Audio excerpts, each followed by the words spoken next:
Tanah Perdikan Sembojan. Seri 1 Suramnya Bayang-Bayang. Audiobook, novel silat.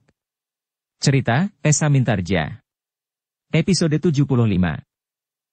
Namun dalam pada itu, Warsi yang mendapat laporan tentang Sembojan dan bahkan pengamanan yang terus-menerus atas Tanah Perdikan itu membuat darahnya semakin bergelora. Bahwa Sembojan tumbuh dan semakin berkembang membuatnya seperti berdiri di atas api. Kenapa bukan aku yang memimpin tanah itu, geramnya.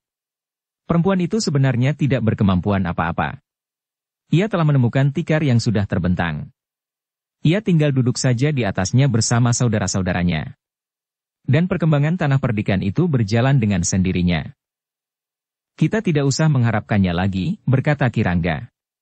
Kita harus mulai lagi dari permulaan. Tetapi aku yakin bahwa aku masih dapat menghimpun kekuatan jika aku pergi ke Jipang. Apakah kau akan pergi ke Jipang? Bertanya Warsi. Ya. Meskipun Jipang kemudian nampak damai sekarang, tetapi gejolak itu masih terdapat di bawah permukaan. Selagi Pajang belum mantap, maka aku harus bertindak cepat, berkata Kirangga. Kau sudah memperhitungkan segala sesuatunya, bertanya Warsi. Semuanya sudah aku timbang untung dan ruginya, jawab Kirangga. Lalu padepokan itu, bertanya Warsi pula. Kalau aku pergi ke Jipang itu bukan berarti bahwa aku akan tinggal di sana. Kita akan tetap berada di padepokan itu, jawab Kirangga. Lalu, aku berharap bahwa kau dapat ikut. Warsi mengangguk kecil. Jawabnya, aku tidak akan berkeberatan.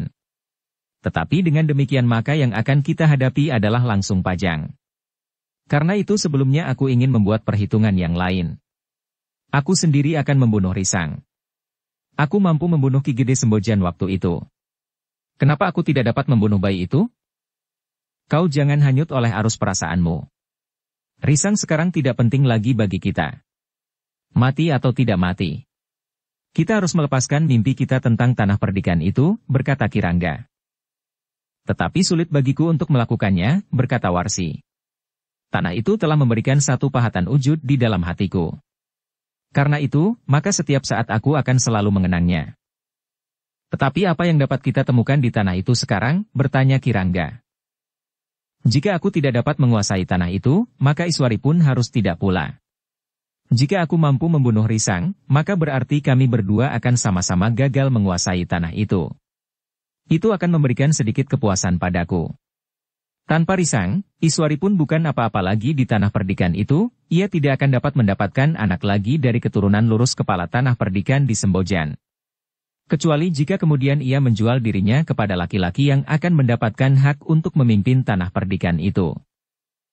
Jadi niatmu tetap, bertanya Kirangga. Dibawa kembali, berkata Iswari. Ya. Aku sendiri akan berusaha membunuh Risang, jawab Warsi. Lalu bagaimana dengan anakmu sendiri, bertanya Kirangga pula. Aku tidak memerlukannya lagi. Biar saja ia tumbuh menurut jalurnya. Aku tidak peduli lagi, jawab Warsi. Ia hanya akan menyulitkanmu kelak, geram Kirangga. Tidak. Ia tidak akan berbuat apa-apa, jawab Warsi. Kirangga hanya menarik nafas. Tetapi agaknya ia tidak lagi dapat membendung keinginan Warsi untuk membunuh Risang. Namun pekerjaan itu bukan pekerjaan yang mudah. Meskipun demikian Warsi telah mempersiapkan dirinya untuk melakukannya. Ia telah mempersiapkan sebuah sumpit yang akan dapat dipergunakannya untuk menyerang dari jarak yang jauh. Dengan keberanian yang luar biasa, maka Warsi dan Kirangga sekali-kali telah memasuki Tanah Perdikan Sembojan di malam hari. Mereka menyusuri jalan-jalan di bulak-bulak panjang. Jalan-jalan yang telah dikenalinya dengan baik. Tetapi sekali-kali mereka telah memasuki padukuhan pula. Tidak melalui pintu-pintu gerbang di ujung-ujung lorong, karena di pintu-pintu gerbang pada umumnya terdapat gardu-gardu peronda yang dipenuhi oleh anak-anak muda. Keduanya memasuki padukuhan-padukuhan dengan meloncati dinding yang lepas dari pengawasan para pengawal padukuhan dan anak-anak muda yang meronda.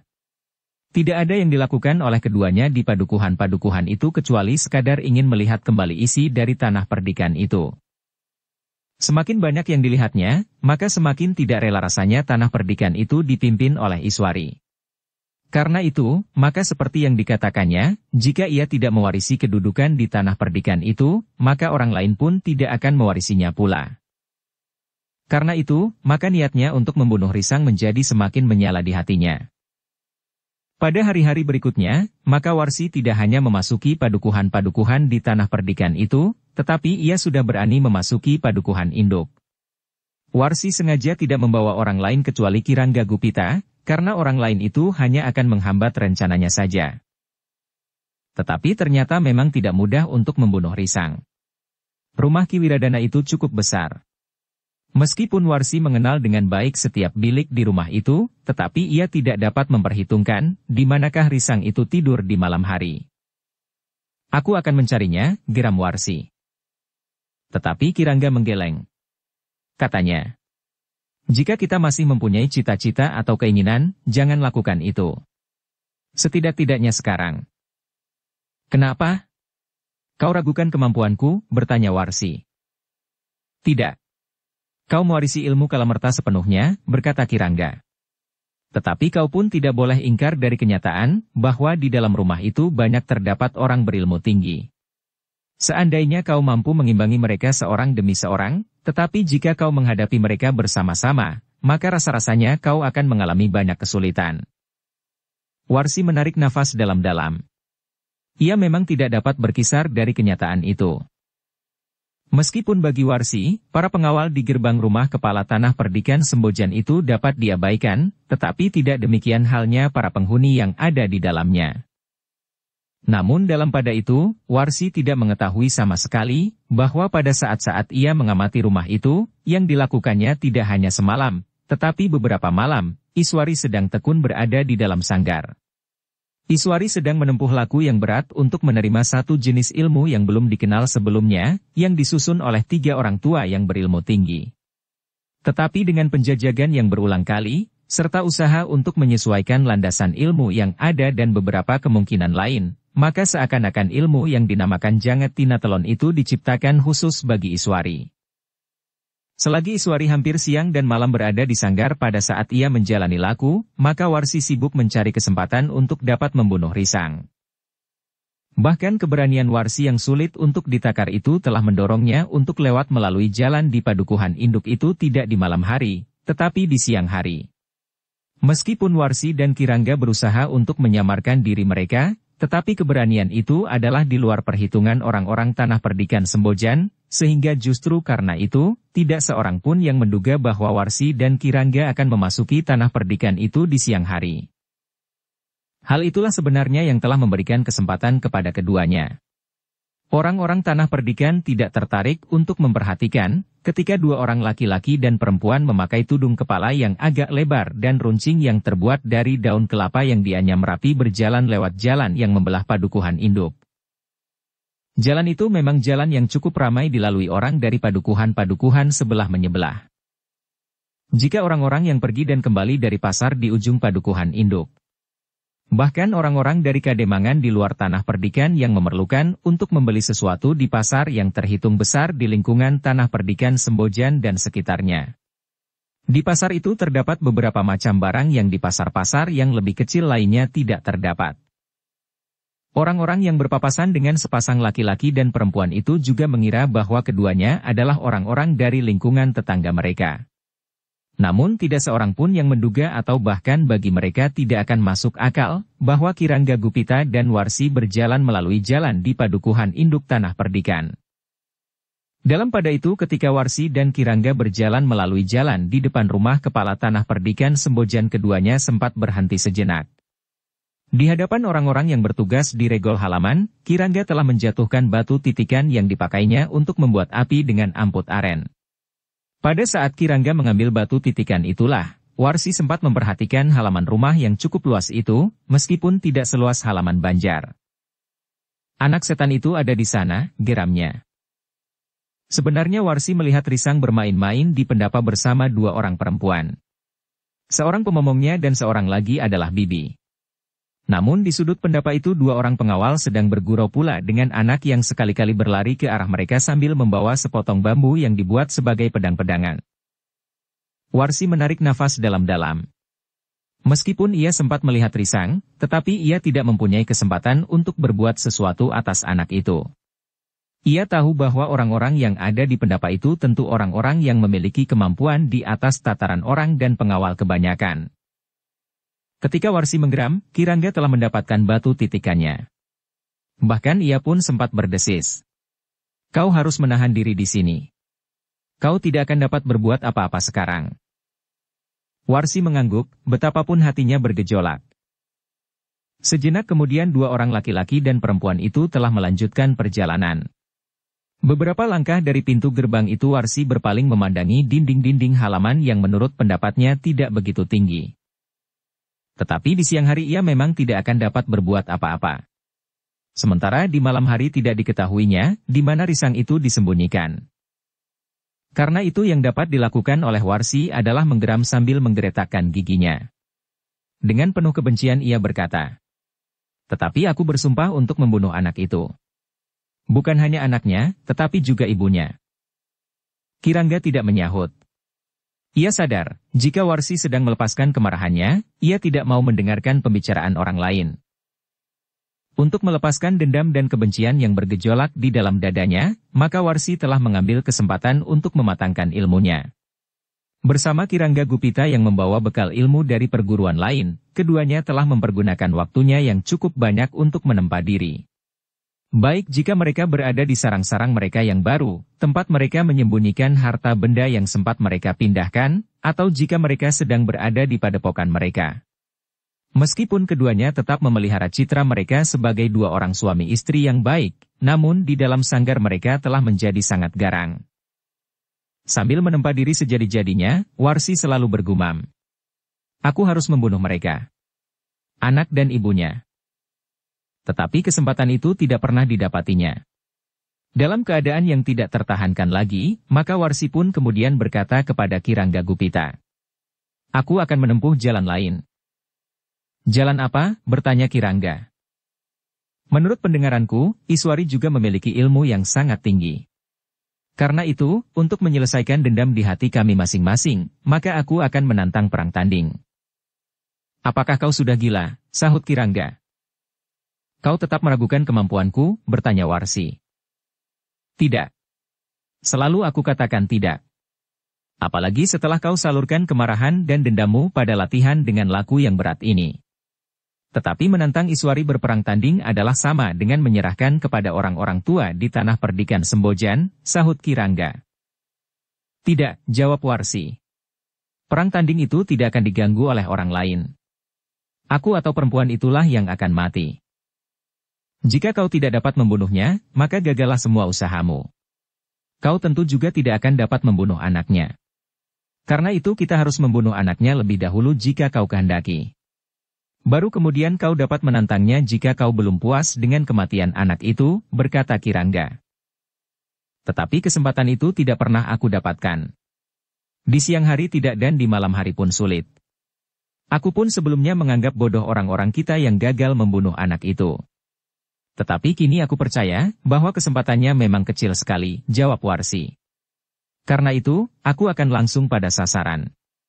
Aku dan Iswari mempunyai banyak persoalan yang pantas diselesaikan di arena perang tanding. Aku percaya, jawab Kirangga. Tetapi langkahmu sudah bergeser. Semula kau hanya ingin menggagalkan kemungkinan Iswari menurunkan pemimpin di tanah perdikan itu. Jika kau tidak maka perempuan itu pun tidak. Dengan demikian maka kau berusaha untuk membunuh Risang. Tetapi jika kau berniat berperang tanding dengan Iswari, bahkan seandainya kau berhasil membunuhnya, maka Risang akan tetap mendapat kesempatan untuk menjadi penguasa di tanah perdikan. Aku sudah tidak peduli lagi, jawab Warsi.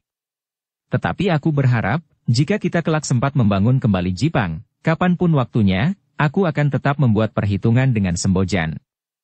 Tetapi sementara itu, aku atau Iswarilah yang harus mati. Kirangga menarik nafas dalam-dalam. Perkembangan keinginan Warsi menuju ke arah yang semakin berbahaya. Dengan susah payah Kirangga berusaha untuk mencegahnya.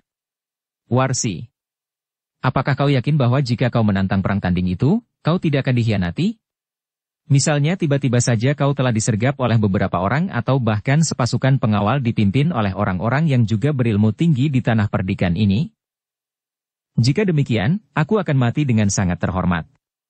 Aku akan mati karena orang-orang Sembojan telah berkhianat.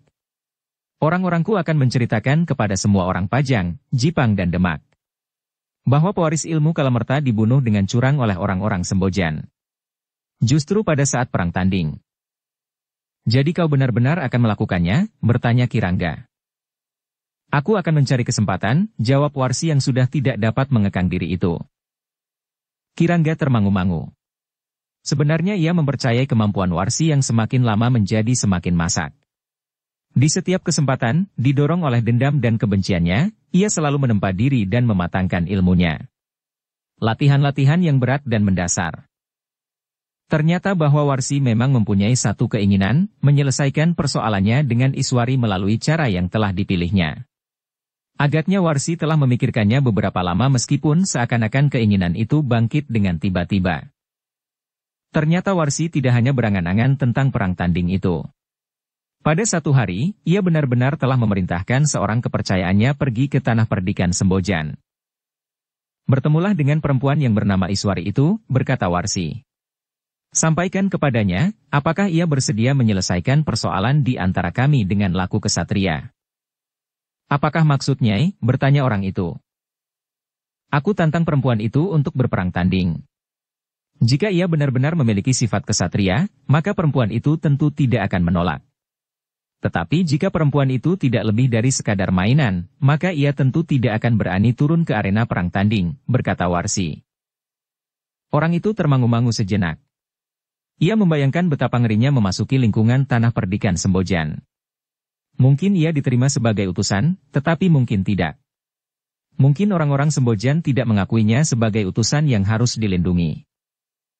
Karena orang itu tidak segera menjawab maka Warsi pun telah membentaknya. Apakah kau tuli heh? Orang itu tergagap. Dengan serta-merta ia menjawab. Aku mendengar Nyai. Jadi, aku harus pergi ke tanah perdikan Sembojan. Ya. Kau harus bertemu dengan perempuan yang bernama Iswari.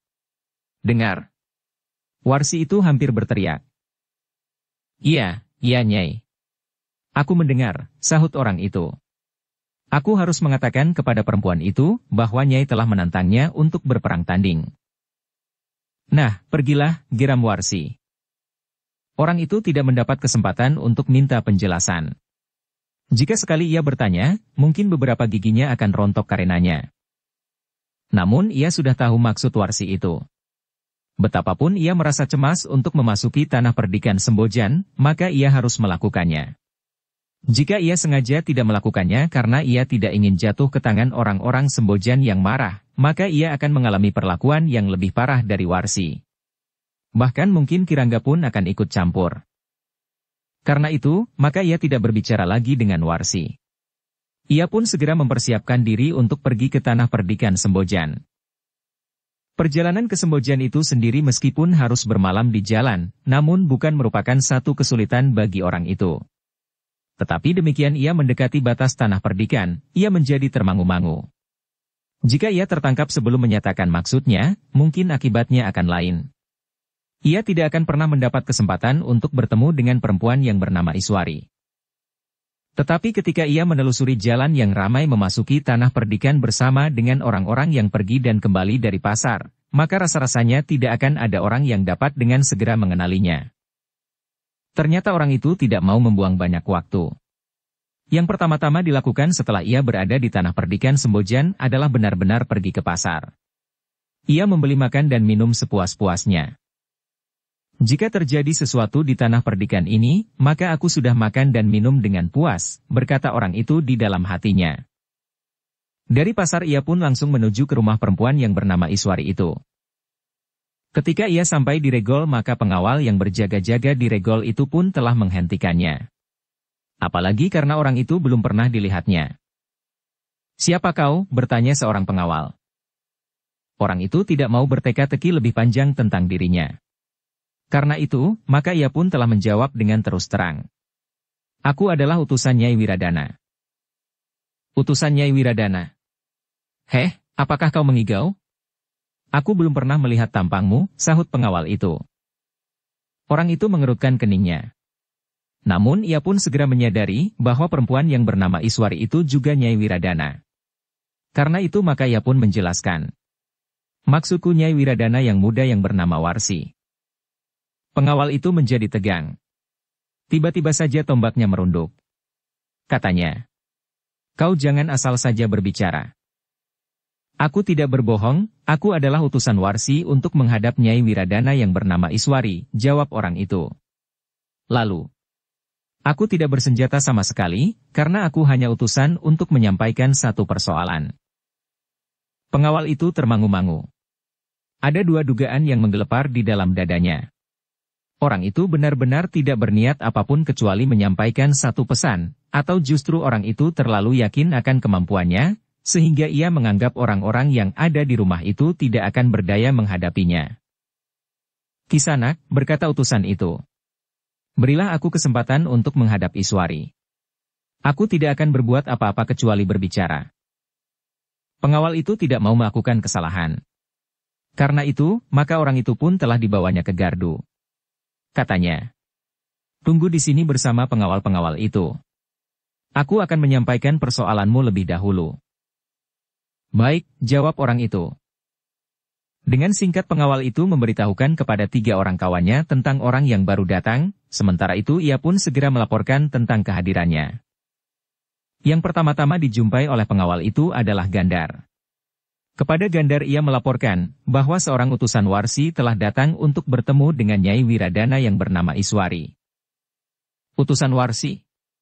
Gandar mengulang, seolah-olah ia tidak percaya kepada pendengarannya. Ya. Utusan Warsi, jawab pengawal itu. Sekarang ia berada di mana? Bertanya Gandar. Orang itu ada di gardu bersama para pengawal yang bertugas, jawab pengawal itu. Kening Gandar nampak berkerut. Lalu katanya, baiklah. Biarlah ia menunggu di gardu sampai aku memanggilnya. Jangan biarkan orang itu pergi. Ia akan diterima oleh Iswari sebagaimana ia inginkan. Pengawal itu pun segera kembali ke gardu. Orang itu ternyata telah duduk di sudut gardu sambil bersandar dinding. Sebenarnya setelah menempuh perjalanan jauh, ia pun memang merasa lelah. Aku sudah menyampaikannya, berkata pengawal itu. Gandar memerintahkanmu menunggu di sini. Kau akan diterima langsung oleh Nyai Wiradana. Terima kasih, jawab orang itu. Aku akan menunggu sampai kapanpun. Pengawal itu mengerutkan keningnya. Namun ia pun kemudian berkata kepada kawannya. Jangan biarkan orang itu pergi. Orang yang duduk di sudut itu pun mendengar. Tetapi ia tidak menanggapinya. Delani pada itu, yang dilakukan pertama-tama oleh Gandar tidak mencari Iswari. Tetapi ia langsung pergi ke bilik Risang. Risang yang baru makan melihat kehadirannya. Sambil meloncat turun dari amben ia bertanya. Paman. Apakah Paman akan membawa aku bermain? Makan dahulu, jawab Gandar. Lalu. Nanti kita bermain kejar-kejaran. Aku tidak mau. Aku ingin bermain gulat, jawab Risang. Gandar tersenyum sambil menjawab. Baik. Kita akan bermain gulat. Namun dalam pada itu, ia telah berbisik kepada Bibi, bahwa ada utusan Warsi yang mencari Iswari. Tetapi jika sekedar alat untuk menarik perhatian, maka sasaran yang sebenarnya tentulah Risang. Baik, sahut Bibi. Aku akan membawanya bermain di serambi bersama pemomongnya setelah ia selesai makan. Aku akan segera dapat melihat jika seseorang mendekatinya. Ingat, Ki Gede Sembojan dahulu terbunuh karena serangan jarak jauh, berkata Gandar. Mungkin dengan sumpit. Bibi mengangguk-angguk. Katanya. Aku akan berhati-hati. Baru setelah menemui Bibi, Gandar telah masuk ke ruang tengah untuk mencari Iswari. Namun yang dijumpainya bukan Iswari, tetapi Nyai Soka yang sedang berbincang dengan Kiai Soka dan Kiai Badra. Gandar mengerutkan keningnya ketika ia melihat ketiga orang itu nampak sangat letih. Sementara itu di hadapan mereka dihidangkan minuman hangat dan beberapa potong makanan. Namun Gandar pun segera memaklumi.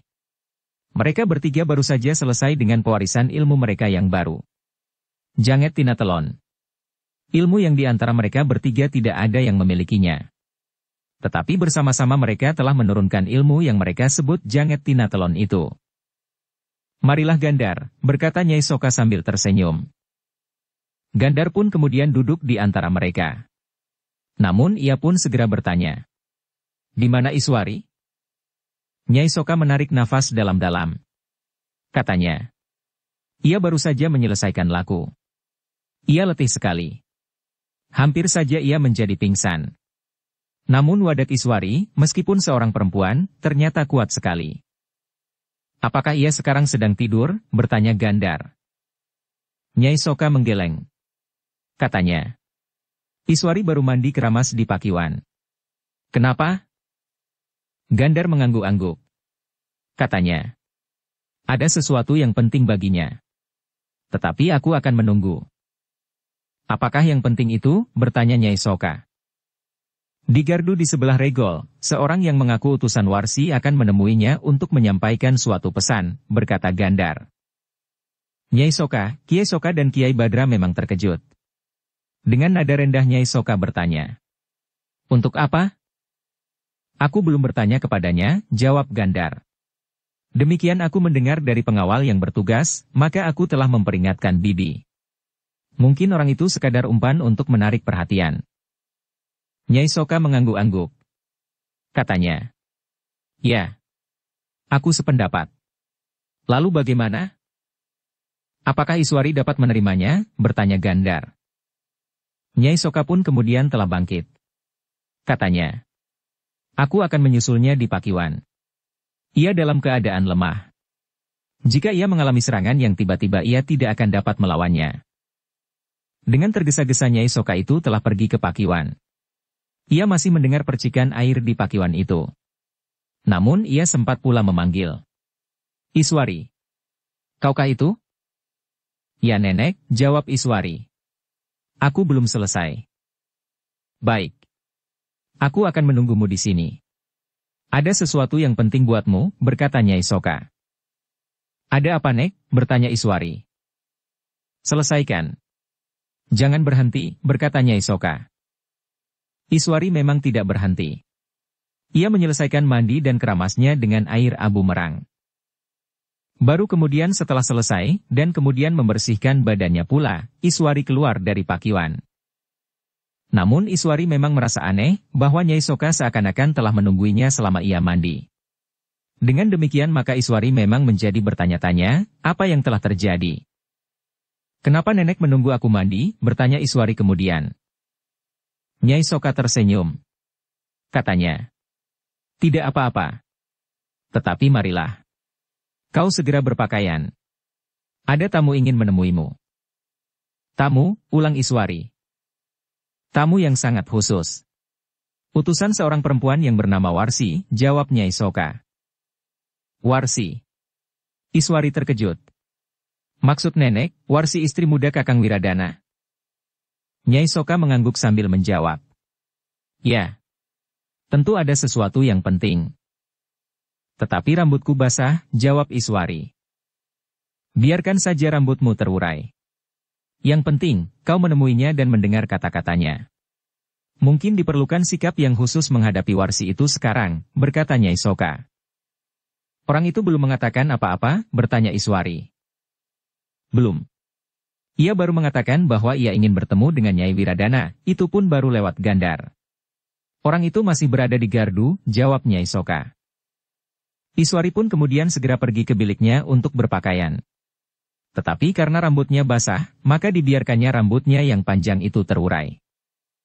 Bawa orang itu kemari, berkata Iswari kemudian kepada Gandar ketika ia sudah duduk di peringgitan bersama orang-orang tua yang mendampinginya.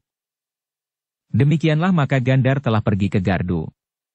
Sejenak kemudian ia pun telah membawa utusan Warsi itu ke peringgitan untuk bertemu dengan Iswari yang telah menunggunya. Ketika orang itu kemudian telah duduk di antara mereka yang berada di peringgitan itu, maka Iswari pun telah bertanya. Kisanak, apakah benar kau mengemban tugas dari Nyai Wiradana Muda? Ya Nyai, jawab orang itu.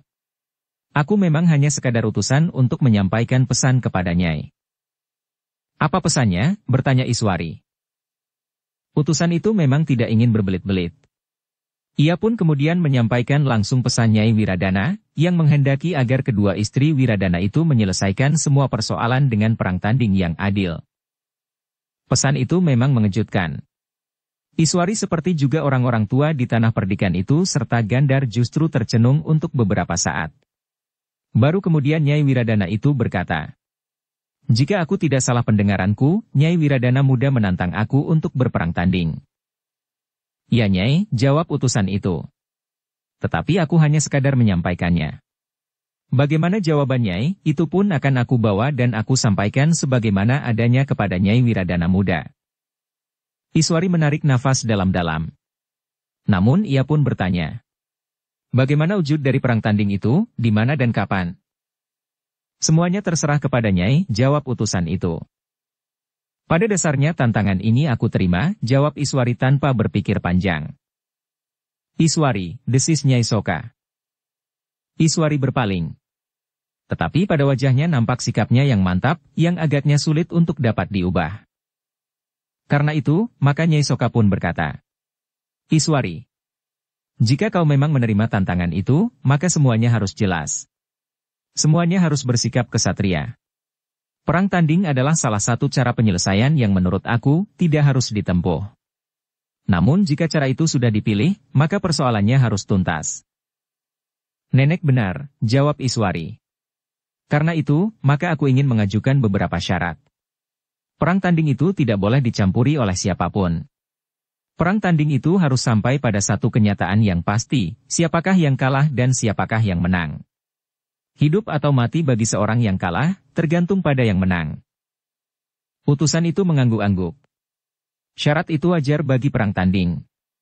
Namun orang itu masih bertanya, "Kapan menurut Nyai, perang tanding itu dilaksanakan?" "Terserah," jawab Iswari. "Lalu, kembalilah. Tanyakan kepada Nyai Wiradana yang muda. Kapan ia menghendaki perang tanding itu dan di mana?" Utusan itu mengangguk-angguk. Namun kemudian ia pun berkata, "Baiklah Nyai. Aku minta diri. Aku akan menyampaikannya kepada Nyai Wiradana. Tidak sampai sepekan aku tentu sudah datang kembali untuk menyampaikan jawaban-jawaban Nyai Wiradana yang muda." Tetapi Iswari masih menahannya. Ia masih sempat menghidangkan minuman panas dan beberapa potong makanan kepada orang itu. Meskipun orang itu sudah makan sepuas-puasnya di kedai, tetapi minuman hangat dan beberapa potong makanan ternyata masuk juga ke dalam perutnya. Ketika utusan itu kemudian meninggalkan rumah Iswari, ia pun sempat menilai apa yang telah dialaminya. Ternyata dari dalam dasar nuraninya orang itu sempat melihat perbedaan yang sangat jauh antara dua orang istri Wiradana itu. Iswari nampak lebih tenang dan berwibawa. Bahkan orang itu sempat berkata kepada diri sendiri, "Alangkah cantiknya. Kenapa Ki Wiradana masih juga terpikat oleh Nyai Wiradana muda?" Sikap Iswari benar-benar telah menyentuh perasaannya. Iswari tidak bersikap bermusuhan sama sekali tidak terhadap dirinya. Bahkan Iswari itu sempat menghidangkan minum dan makanan meskipun ia tahu bahwa dirinya adalah utusan Nyai Wiradana yang muda. Tetapi ia tidak boleh menyebutnya di hadapan Nyai Wiradana yang muda itu jika ia tidak ingin wajahnya menjadi bengkak.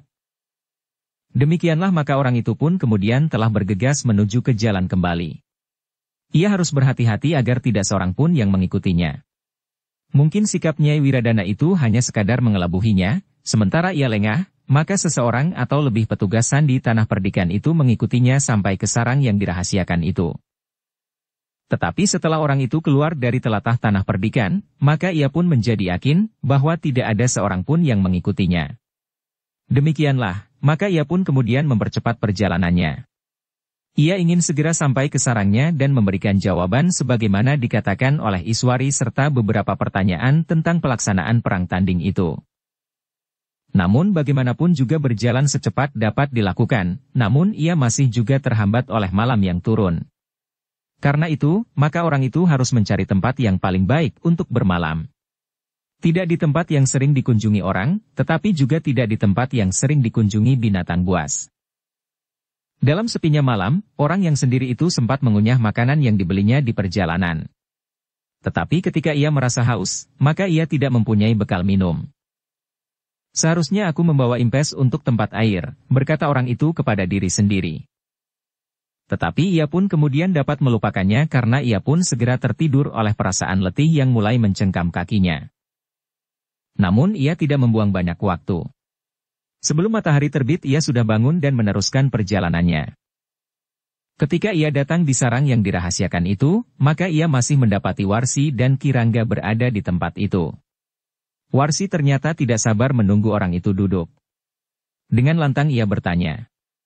Apa jawab perempuan itu? Takut, atau bagaimana? Utusan itu pun kemudian menjawab dengan serta-merta pula. Ia menerima tantangan itu, Nyai. Heh, apa katamu? Ia menerima tantanganku untuk berperang tanding, bertanya Nyai Wiradana yang muda itu. Ya, Nyai. Ia siap berperang tanding, jawab orang itu. Siapa yang mengatakannya? Orang lain atau perempuan itu sendiri, bertanya Warsi.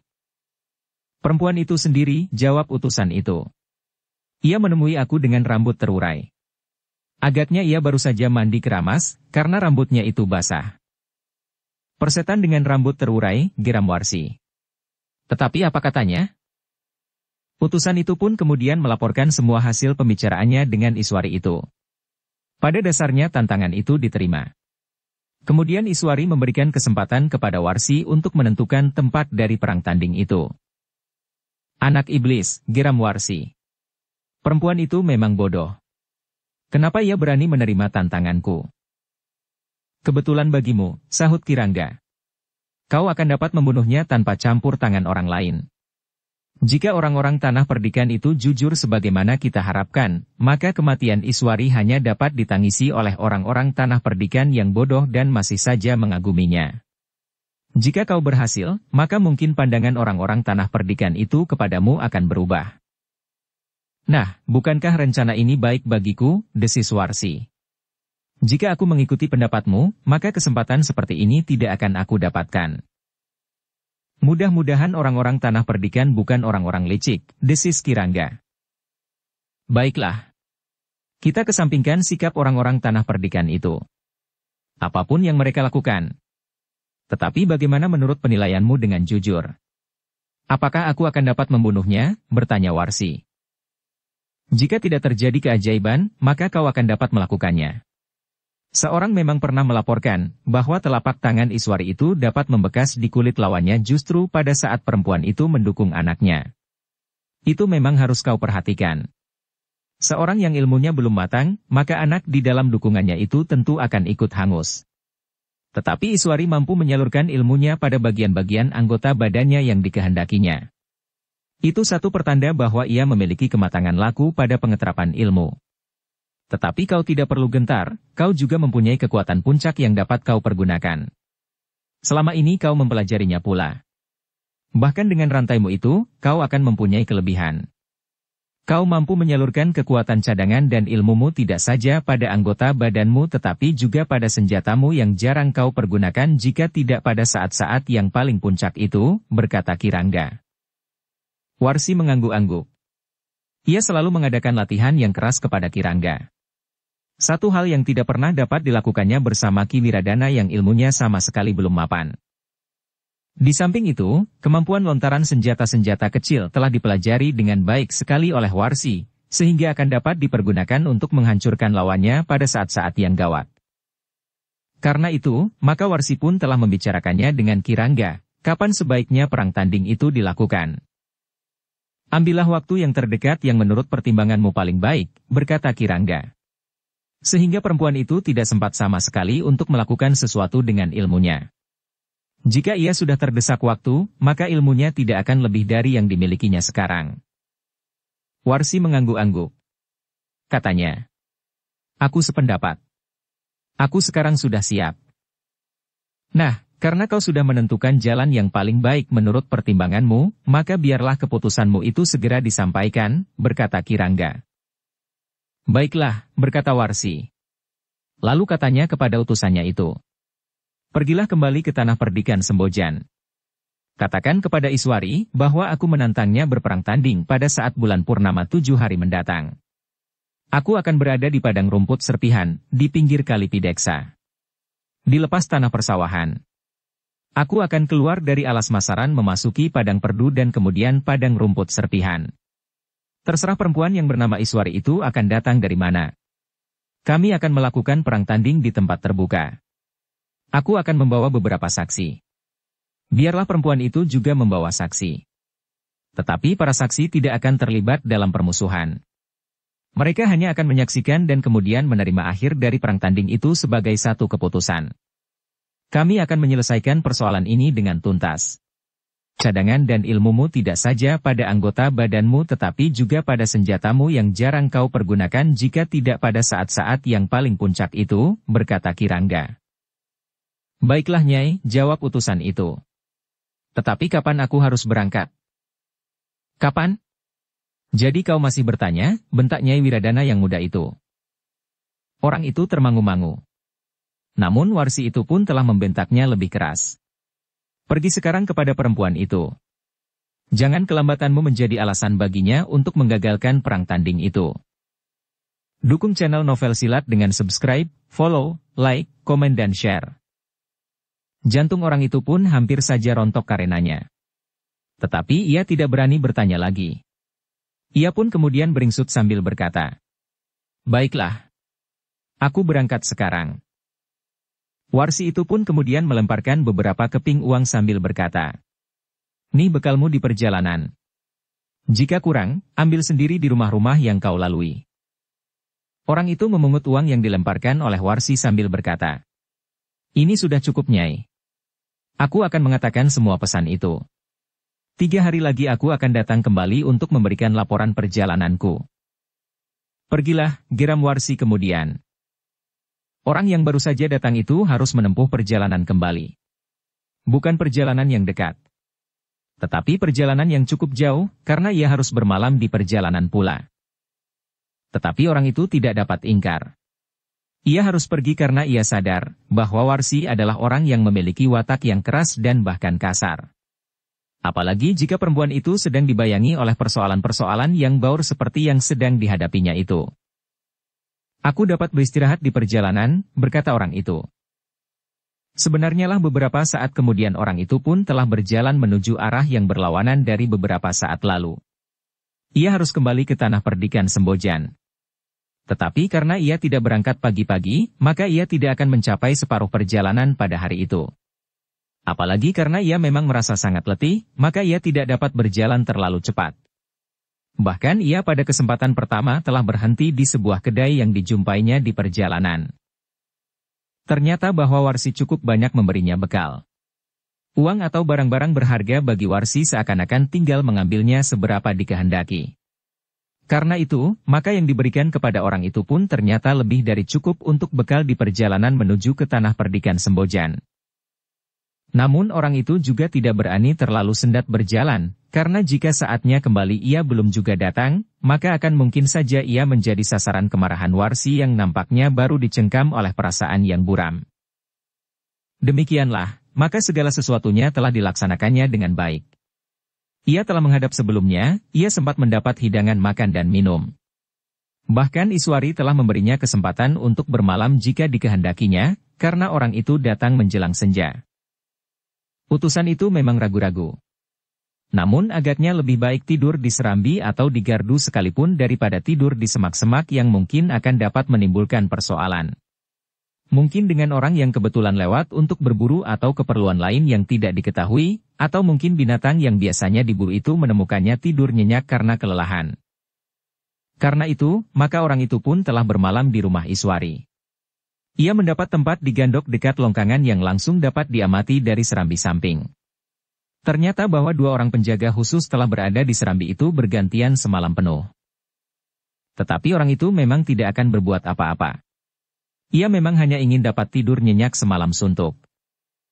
Sementara itu, di ruang tengah malam itu juga Iswari telah berbicara dengan ketiga orang yang telah memberikan kepadanya seikat ilmu yang dinamakan Jangat Tinatelon. "Iswari," berkata Nyai Soka, "jika pada dasarnya kau memang telah menerima tantangan itu, maka kau harus bersiap menghadapinya. Purnama yang akan berlangsung 6 hari lagi, harus kau hadapi dengan tekad yang bulat. Sementara itu, kau pasrahkan segala sesuatunya kepada Yang Maha Agung. Namun satu hal yang kau genggam di dalam tanganmu, adalah bahwa kau tidak berdiri di pihak yang salah. Karena itu yakinlah, bahwa Tuhan akan melindungimu. Iswari mengangguk-angguk kecil. Katanya, tekadku memang sudah bulat guru. Baik, berkata Kiai Badra. Kau masih mempunyai kesempatan untuk menilai kembali kemampuanmu. Untunglah bahwa utusan itu datang untuk pertama kalinya menemuimu, sesaat setelah kau menyelesaikan laku yang paling berat itu. Waktu yang tersedia pun cukup panjang untuk beristirahat dan memulihkan semua kekuatanmu. Bahkan ilmu yang baru saja kau terima itu sudah mulai mapan dan siap kau pergunakan. Ya guru, jawab Iswari. Purnama yang akan datang, aku akan memasuki padang rumput serpihan di pinggir kali Pideksa meskipun sedikit berada di luar garis batas tanah perdikan, tetapi itu bukan soal. Aku mohon guru bertiga menjadi saksi dalam perang tanding itu, sebagaimana disyaratkan oleh Warsi. Tentu kami bersedia, berkata Kiai Soka. Meskipun demikian, aku masih tetap curiga kepada mereka. Aku minta sepasukan kecil tetap bersiaga untuk melakukan satu tugas jika diperlukan. Namun pasukan itu tentu saja tidak akan berada terlalu dekat. Mereka hanya akan mengisyaratkan jika salah seorang di antara kita mengisyaratkan dengan isyarat yang sudah saling dimengerti. Iswari mengangguk kecil, jawabnya. Aku sependapat guru. Nah, berkata Nyai Soka. Sejak besok kau harus sudah mempersiapkan diri lahir dan batin. Yang akan kau lakukan tidak hanya sekadar menyangkut dirimu sendiri. Tetapi akan menyangkut seluruh tanah perdikan Sembojan dan hari-hari mendatang. Baik guru. Aku akan melakukan semua pesan itu, jawab Iswari. Sekarang beristirahatlah. Kau harus mengatur waktumu sebaik-baiknya. Iswari mengangguk. Namun ia pun kemudian minta diri untuk pergi ke biliknya. Ketika ia menyusuri ruang dalam, maka Iswari masih sempat menengok bilik Risang yang tidur bersama pemomongnya dan Bibi di sebelah-menyebelah. Ketika ia menyingkapkan pintu sehingga berderit, maka Bibi pun telah terbangun. Iswari tersenyum sambil berdesis. Aku Bibi. Kenapa pintu tidak diselara? Aku tahu Nyai masih duduk di ruang tengah. Biasanya Nyai menengok Risang sebelum pergi ke bilik, jawab Bibi. Nyai Wiradana itu mengangguk. Senyumnya masih terlukis di bibirnya. Sambil bergeser mendekat ia berkata. Selaratlah dari dalam. Aku akan tidur. Nyai Wiradana mencium pipi Risang yang tertidur nyenyak. Kemudian ditinggalkannya bilik itu menuju ke biliknya sendiri. Sebenarnya lah lebih baik bagi Risang jika ia tidur seorang diri, berkata Nyai Wiradana kepada diri sendiri. Ia tidak akan menjadi terlalu manja. Tetapi mengingat keselamatan jiwanya, ia memang memerlukan seorang yang dapat melindunginya di waktu tidur. Karena itulah, maka Iswari tidak membiarkan Risang itu tidur sendiri meskipun ia sadar, bahwa hal itu akan lebih baik bagi Risang dipandang dari satu sisi. Tetapi dari sisi yang lain, hal itu akan dapat membahayakannya. Namun dalam pada itu, meskipun Nyai Wiradana sudah berusaha memejamkan matanya, namun ia memang tidak dapat tidur nyenyak. Setiap kali ia memang dibayangi oleh wajah Risang. Jika ia gagal keluar dari arena perang tanding, maka Risang tentu akan menjadi yatim piatu. Tetapi kembali Nyai Wiradana menyerahkan segalanya dengan pasrah kepada Yang Maha Pencipta. Menjelang fajar, maka utusan Nyai Wiradana yang muda itu pun telah bangun. Ia pun segera pergi ke Pakiwan. Meskipun tidak semata-mata, para pengawal selalu mengawasinya kemana ia pergi. Namun agaknya orang itu memang dapat dipercaya. Ia sekadar melakukan tugas yang dibebankan kepadanya untuk membicarakan persoalan perang tanding yang akan terjadi antara Nyai Wiradana yang tua dan Nyai Wiradana yang muda. Pagi itu, utusan itu pun telah mendapatkan makan pagi yang hangat serta minuman panas dengan gula kelapa. Kemudian beberapa pesan telah diberikan oleh Nyai Wiradana yang tua. Katanya, aku akan datang setelah malam turun. Aku akan membawa beberapa orang saksi sebagaimana dikehendaki oleh Nyai Wiradana yang muda itu. Para saksi tidak akan melakukan apa-apa selain menjadi saksi. Baiklah Nyai, berkata utusan itu. Aku mohon diri. Aku harus segera memberitahukan jawaban Nyai kepada Nyai Wiradana muda. Jika aku terlambat menurut perhitungan waktunya, maka aku akan mendapat kesulitan. Demikianlah, sepeninggal utusan Warsi itu, maka Iswari benar-benar telah mempersiapkan diri. Setiap hari ilmu yang telah diterimanya dari guru-gurunya itu pun selalu dicobanya dan diterapkannya dalam latihan-latihan yang cukup berat. Sehingga pada hari keempat dari saat ia mewarisi ilmu itu, maka rasa-rasanya ilmu itu sudah menyatu di dalam dirinya. Ia sudah mampu mengeterapkan ilmu itu sebagaimana ia menggerakkan tangannya sendiri. Tidak ada lagi kecanggungan dan tidak ada lagi keraguan-raguan. Sehingga dengan demikian, maka ilmu Janget Tinatelon yang merupakan perpaduan antara kemampuan untuk menyerang dan bertahan itu akan merupakan ilmu yang benar-benar akan dapat melindunginya. Pada malam menjelang purnama penuh, maka Iswari pun telah pergi ke tempat sebagaimana ditunjuk oleh Warsi untuk berperang tanding. Meskipun bulan belum bulat, namun ketika mereka memasuki padang rumput serpihan di pinggir kali Pideksa maka suasananya tidak berbeda dengan saat purnama naik. Iswari yang kemudian berdiri tegak di padang rumput itu memang berkeliling. Ketika ia menengadahkan wajahnya ke langit, maka dilihatnya bulan yang hampir bulat. Bahkan tidak banyak berbeda dengan saat bulan bulat sepenuhnya. Sinar bulan yang kekuning-kuningan itu jatuh ke tubuh Iswari yang memang sudah berkulit kuning itu. Namun Iswari yang sikapnya sama sekali tidak menunjukkan sikap seorang perempuan yang lembut. Tetapi sikap Iswari adalah sikap seorang kesatria jantan yang siap untuk berperang tanding. Ketiga orang gurunya yang menyertainya melihat sinar bulan yang jatuh ke tubuh Iswari itu. Seakan-akan sinar bulan yang kekuning-kuningan itu telah menyatu dengan landasan ilmu yang ada di dalam dirinya, sehingga sinar bulan yang ajaib itu bagaikan mampu mematangkan ilmu Janget Tinatelon yang ada di dalam diri Iswari. Namun dengan demikian Nyai Soka itu pun berkata, "Kiai, apakah Kiai pernah mendengar ilmu yang mekar pada saat purnama naik?" Kiai Badra mengangguk-angguk. Ia mengerti maksud Nyai Soka. Karena itu, maka katanya, "Aku pernah mendengar Nyai. Tetapi seberapa peningkatan kadar kemampuan seseorang karena pengaruh sinar purnama? Seandainya demikian maka Iswari harus benar-benar siap menghadapi ilmu lawannya dalam tataran yang meningkat karena sinar rembulan itu." Satu ilmu yang dimiliki oleh orang-orang yang menyembah kepada benda langit itu, yang dikiranya dapat memberikan sesuatu kepada mereka. Tetapi menurut perhitungan, kekuatan itu nampaknya memang meningkat jika purnama naik, justru karena kepercayaannya penuh. Dengan kepercayaan yang penuh itu, maka seakan-akan benda langit itu benar-benar dapat meningkatkan ilmunya yang sebenarnya tidak lebih karena dorongan dari dalam dirinya sendiri yang dapat menumbuhkan kekuatan yang cukup besar. "Aku sependapat Kiai," berkata Nyai Soka. Karena itu, maka Iswari harus mengetahuinya, sehingga ia akan dapat menempatkan diri di hadapan Warsi yang menantangnya justru pada saat purnama naik. Tetapi Iswari tidak perlu menempatkan diri pada pengaruh cahaya bulan itu, berkata Kiai Badra. Tidak. Iswari tidak akan menengadahkan tangannya kepada bulan untuk mendapatkan tambahan kekuatan. Anak itu sudah tahu bahwa satu-satunya sumber kekuatan bagi kebenaran adalah Tuhan yang Maha Agung. Kepadanya ia harus pasrah dan kepadanya ia boleh memohon, berkata Nyai Soka.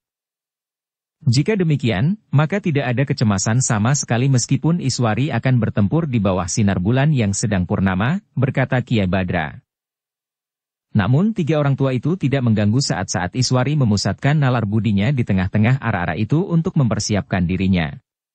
Besok malam ia akan berada di tempat itu untuk berperang tanding. Beberapa saat lamanya Iswari berdiri di tempatnya. Di kejauhan mulai terdengar suara binatang buas di hutan masaran. Dengan tajamnya Iswari memandang ke arah hutan masaran itu. Dari sana besok perempuan yang bernama Warsi itu akan datang bersama beberapa orang saksi. Iswari menarik nafas dalam-dalam. Padang rumput serpihan itu memang padang rumput yang cukup lebat.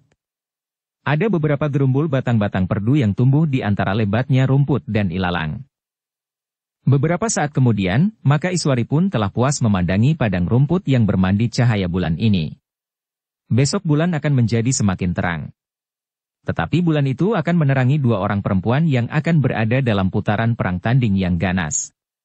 Keduanya telah sepakat bahwa perang tanding itu harus tuntas.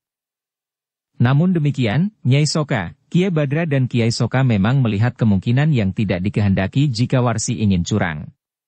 Di antara pohon perdu yang jarang, beberapa orang akan dapat bersembunyi.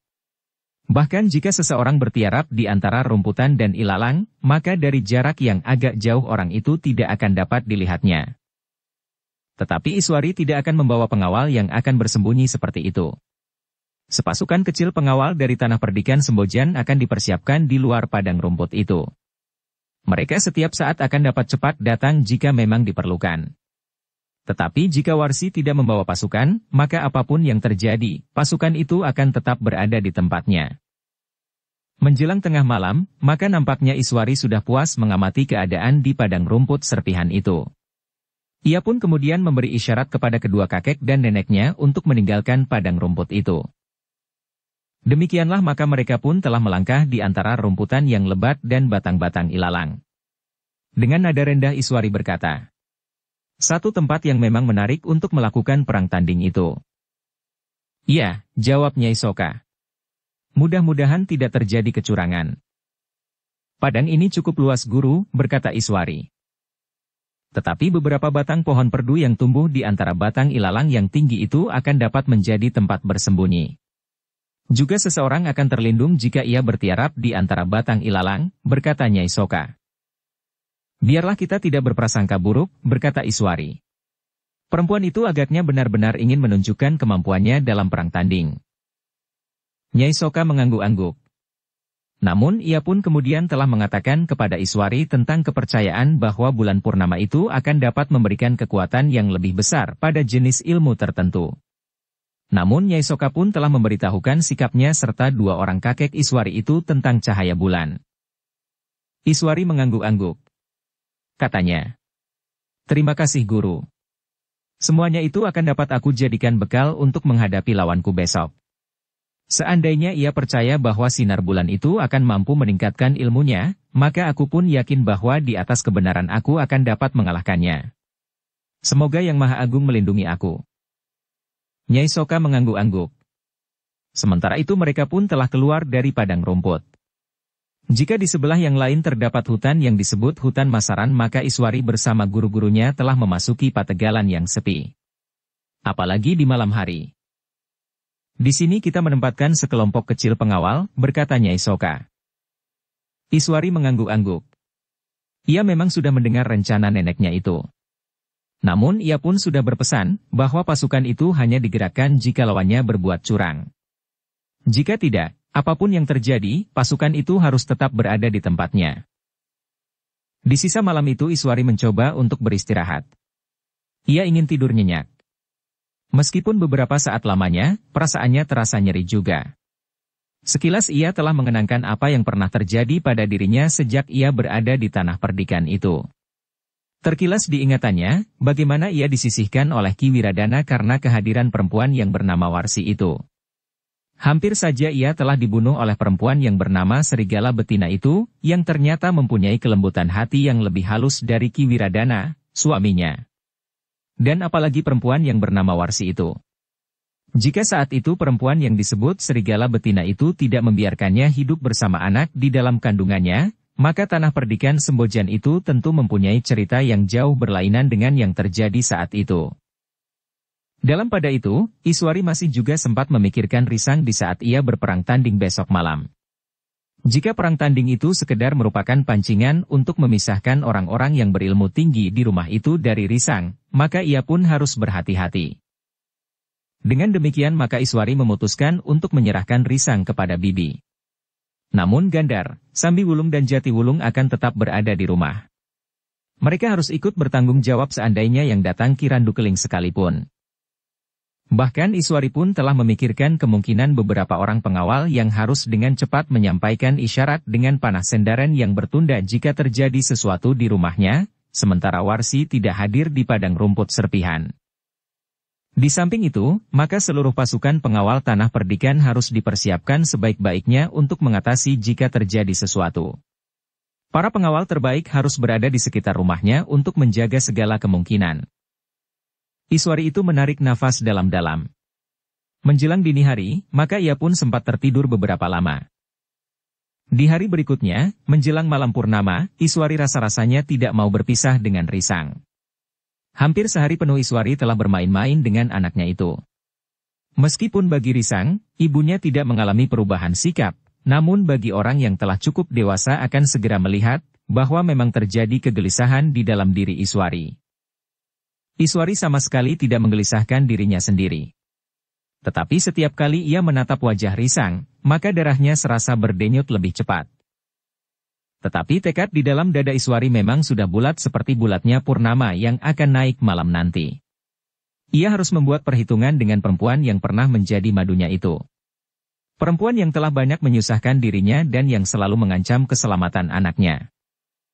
Menjelang sore, setelah makan siang, Iswari telah menyempatkan diri untuk berada di dalam sanggarnya. Tetapi Iswari tidak melakukan latihan. Ia justru duduk di sudut sanggar itu. Dipusatkannya nalar budinya dalam laku samadi. Didekatkannya dirinya kepada Tuhannya untuk memohon perlindungan serta mohon kekuatan agar ia dapat menyelesaikan tugasnya. Bersambung ke episode 76. Dukung kami dengan subscribe, follow, like, komen dan share. Terima kasih.